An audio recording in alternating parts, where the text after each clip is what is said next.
আজ শেষ হতে যাচ্ছে ভারত পাকিস্তান যুদ্ধবিরতির চুক্তির মেয়াদ। এখনো দুই দেশের প্রশাসনের তরফ থেকে মেয়াদ বৃদ্ধির বিষয়ে কিছু জানানো হয়নি। তবে শিগগিরই বৈঠকে বসার কথা দিল্লি ও ইসলামাবাদের সামরিক অভিযান পরিচালনাকারী মহাপরিচালকদের। দর্শক, ভারত পাকিস্তান যুদ্ধের খবরাখবর জানাতে এই মুহূর্তে কলকাতা থেকে আমাদের সাথে যুক্ত হচ্ছেন এস নিউজের সিনিয়র এডিটর পার্থ মুখোপাধ্যায়। আমরা সরাসরি চলে যাচ্ছি তার কাছে। শুভ সন্ধ্যা মিস্টার পার্থ। শুভ সন্ধ্যা মিস্টার পার্থ, আপনাকে স্বাগত জানাচ্ছি এসএটিভির নিউজ স্টুডিওতে। ধন্যবাদ। মিস্টার পার্থ, ভারত পাকিস্তান যুদ্ধবিরতি চুক্তির মেয়াদ তো শেষ হচ্ছে আজ। এখনো দুই দেশের প্রশাসনের তরফ থেকে মেয়াদ বৃদ্ধির বিষয়ে কি কিছু জানানো হয়নি। এই বিষয়ে বিস্তারিত কি তথ্য আছে আপনার কাছে? দেখুন, প্রথমেই বলে নেওয়া ভালো যে যুদ্ধবিরতি কথাটা ভারতের তরফ থেকে ব্যবহার করা হচ্ছে না, করা হচ্ছিল সংঘর্ষ বিরতি। শুধু তাই নয়, যে ডিজিএমও যে কথাটা আপনি এবার বলছেন, যে ডিরেক্টর জেনারেল অফ মিলিটারি অপারেশনের মিটিং হওয়ার কথা ছিল আজকে, সেই মিটিংটা কোনোভাবেই হয়নি। এবং ভারতের তরফ থেকে বলা হচ্ছে এরকম কোন মিটিং শিডিউলই ছিল না, মানে নির্ধারিতই ছিল না। ফলে আলোচনা কোনো প্রস্তাবই ওঠে না, প্রশ্নই ওঠে না। সব মিলিয়ে অদ্ভুত অচলাবস্থা তৈরি হয়েছে দুদেশের মধ্যেই সংঘর্ষ বিরতির পর্যায়ে। অন্যদিকে ভারতের যে জম্মু কাশ্মীর, সেখানে জনজীবন আস্তে আস্তে স্বাভাবিক হতে যাচ্ছে। স্কুল কলেজ ইতিমধ্যে খুলেছে দোকানপাট। শ্রীনগর, জম্মু বিভিন্ন জায়গাতে হালকা হালকা করে পর্যটকদের দেখা যাচ্ছে। সীমান্ত সেই অর্থে কোনো সংঘর্ষের ঘটনা ঘটেনি। জঙ্গি সেনা সেই সংঘর্ষ, সেটাও গত পরশু পর্যন্ত হয়েছে। এখনো পর্যন্ত সেনার ভাষায় 6 জন মারা গেছে এবং আরো কয়েকজনকে তারা খুঁজছে, যাদেরকে মনে করা হচ্ছে পাহেলগাঁও কাণ্ডে যারা জড়িত ছিল এবং যারা আদতেই ভারতের কাশ্মীরে বসবাসকারী এবং পহেলগাঁওয়ের আশপাশেই তাদের বাড়ি ঘর ছিল, কোনো না কোনো সময় তারা অন্য জায়গায় গেছিল। অন্যদিকে ইউটিউবার যে কেস জ্যোতি রান্ধাওয়া, তার বাবা বলছেন যে ফোনে কারোর নাম্বার বা যোগাযোগ থাকলেই যে পাকিস্তানের চর হবে এমনটা কোনো গ্যারান্টি নেই। এবং এই অবস্থায় তিনি তার মেয়ের ফোন ফেরত চেয়েছেন এনআইএর কাছ থেকে, মানে জাতীয় তদন্তকারী সংস্থা এনআইএর কাছ থেকে। অন্যদিকে আগামীকাল থেকেই ভারতের প্রতিনিধিরা বিদেশ যাওয়া শুরু করছেন।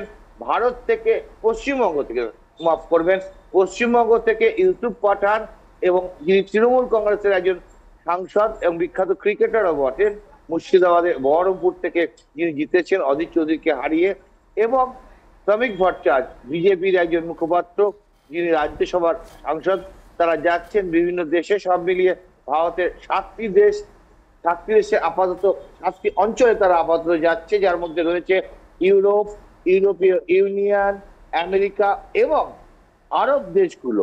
মজার ব্যাপার হচ্ছে আরব দেশগুলোতে যাদেরকে পাঠানো হচ্ছে তার মধ্যে রয়েছেন আসাদুদ্দিন ওয়াইসি, যাকে আমরা বারবার বলছিলাম গতকাল থেকে যে নরেন্দ্র মোদীর কট্টর সমালোচক বলে তিনি বিখ্যাত। আর একটা ইন্টারেস্টিং ঘটনা হচ্ছে যে 7টি প্রতিনিধি দল বিভিন্ন দেশে পাঠানো হচ্ছে, তার প্রতিটাতে কয়েকজন করে কূটনৈতিক রয়ে যাচ্ছেন, যার মধ্যে একজন হচ্ছেন হর্ষবর্ধন সিংলা, যাকে বাংলাদেশের মানুষ খুব ভালোভাবে চেনেন। ঢাকায় কর্মরত ভারতীয় রাষ্ট্রদূত হিসাবে তিনি যাচ্ছেন সৌদি আরব সমেত এই আরব দেশগুলোতে যে প্রতিনিধি দল যাচ্ছে সেখানে। সব মিলিয়ে ভারতের তরফ থেকে একটা বার্তা ভারত সন্ত্রাসবাদের বিরুদ্ধে, ভারত শান্তির পক্ষে।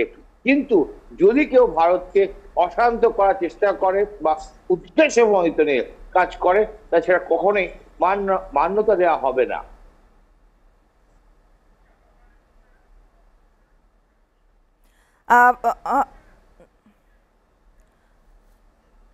মিস্টার পার্থ, আমি আপনার কাছে আরেকটু জানতে চাচ্ছি যে স্থলবন্দর দিয়ে বাংলাদেশি কিছু পণ্য প্রবেশে নিষেধাজ্ঞা দিয়েছে ভারতের বাণিজ্য অধিদপ্তর। কেন এই ধরনের সিদ্ধান্ত? এই সিদ্ধান্তে দুই দেশের সম্পর্কে কি কোনো প্রভাব পড়বে বলে আপনি মনে করছেন? কি মনে হচ্ছে আপনার কাছে? দেখুন, দুদেশের মধ্যে সম্পর্কে একটা বড় প্রভাব যে পড়বে এটা কোনো সন্দেহ নেই। কারণ পশ্চিমবঙ্গ লাগোয়া দুটো স্থলবন্দর আছে, ফুলবাড়ি আর চাংরাবান্ধা। চাংরাবান্ধা দিয়ে ভারত বাংলাদেশ থেকে পণ্য যায় ভুটানে, এবং ফুলবাড়ি দিয়ে আসে পশ্চিমবঙ্গের অন্যান্য অংশে বা রাজ্যে। এখন যে নতুন নীতি করা হয়েছে তাতে শুধুমাত্র কলকাতা এবং মুম্বাই বন্দর দিয়ে পাকিস্তানের বাংলাদেশের তৈরি জামা কাপড় যেতে পারবে অন্যত্র, কিন্তু অন্য কোনো বন্দর ব্যবহার করা যাবে না, স্থলবন্দর। আজকের যেটা চিত্র সেটা হচ্ছে ফুলবাড়ি, মালদার ফুলবাড়িতে প্রায় 100 ট্রাক দাঁড়িয়ে গেছে অলরেডি। ওপাশেও বাংলাদেশের তরফেও প্রচুর ট্রাক দাঁড়িয়ে আছে বলে যারা এক্সপোর্টার ইম্পোর্টার অ্যাসোসিয়েশন আছে তারা দাবি করছেন।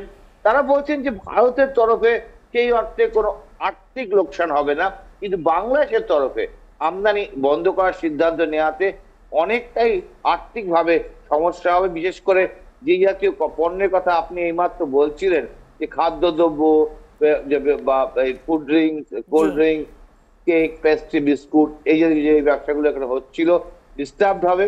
কিন্তু মাথায় রাখতে হবে ভোজ্য তেল, তেমনি রান্নার গ্যাস, এগুলোতে কোনো নিষেধাজ্ঞা জারি করা হয়নি, ফলে এইগুলো তো এখান থেকে যেতেই পারবে। সব মিলিয়ে একটা টানা পোড়েন তৈরি হচ্ছে জানেন, সেটা কিন্তু বোঝা যাচ্ছে। কারণ আপনার মধ্যেই যে খবরটা আসছে যে মায়ানমারের দিকে রাস্তা, যেটা বাংলাদেশের মধ্যে দিয়ে হওয়ার কথা ছিল, সেটা এখন শিলং থেকে শিলচর পর্যন্ত করার জন্য, ফলেনের রাস্তা তৈরি করার জন্য একটা বিশাল অঙ্কের টাকা বরাদ্দ দেওয়া হয়েছে, যেটা খুব ইন্টারেস্টিং, যেটা মনে করা হচ্ছে যেটা আগের রেজিমে হয়তো হয়ে যেতে পারতো। সব মিলিয়ে একটা অদ্ভুত হঠাৎ করে এই আমদানি বন্ধের সিদ্ধান্তটা একটা হঠাৎ করে এসেছে, এবং যেটা কোনোভাবে প্রজ্ঞাপন জারি করা হয়নি। এবং কেন্দ্রীয় মন্ত্রিসভার তরফ থেকে প্রজ্ঞাপন জারি করা হয়েছে, কিন্তু কেন্দ্রীয় মন্ত্রিসভার তরফ থেকে কোনো মন্ত্রী বা মুখপাত্র এ বিষয়ে স্পষ্ট করে কিছু বলেননি। ফলে এক্সপোর্টার ইম্পোর্টারদের মধ্যে একটা সমস্যা তৈরি হয়েছে, এবং হঠাৎ করে সিদ্ধান্তটা বলা হয়েছে, ফলে সবটাই এই স্থলবন্দরগুলোতে একটা চাপ তৈরি হচ্ছে। এবং জলপথে সেখানে আপনি লক্ষ্য করেন, দেখেন যে শুধুমাত্র তো কলকাতা বা মুম্বাই দিয়ে এই জলপথে আসতো না, এরপরে অনেক কটা বন্ধ ব্যবহার করা হতো, সেই বন্ধগুলো একটু বাংলাদেশের কাছে বন্ধ হয়ে যাচ্ছে। ফলে বাংলাদেশের তরফ থেকে একটা চাপ ভারতের উপর নিশ্চয়ই তৈরি হবে। বাংলাদেশের নতুন ডেপুটি হাই কমিশনার দিল্লিতে দায়িত্ব নিয়েছেন, তিনি রাষ্ট্রপতির সঙ্গে দেখা করার কথা ছিল, সেটা প্রক্রিয়াটা চলছে। এখন দেখা যাক কূটনৈতিক স্তরে এটা নিয়ে কি ডায়ালগ শুরু হয় বা কত। দর্শক, এতক্ষণ ভারত পাকিস্তান যুদ্ধের খবরাখবর দিচ্ছিলেন পার্থ মুখোপাধ্যায় কলকাতা থেকে। পার্থ মুখোপাধ্যায়, আপনাকে অসংখ্য ধন্যবাদ।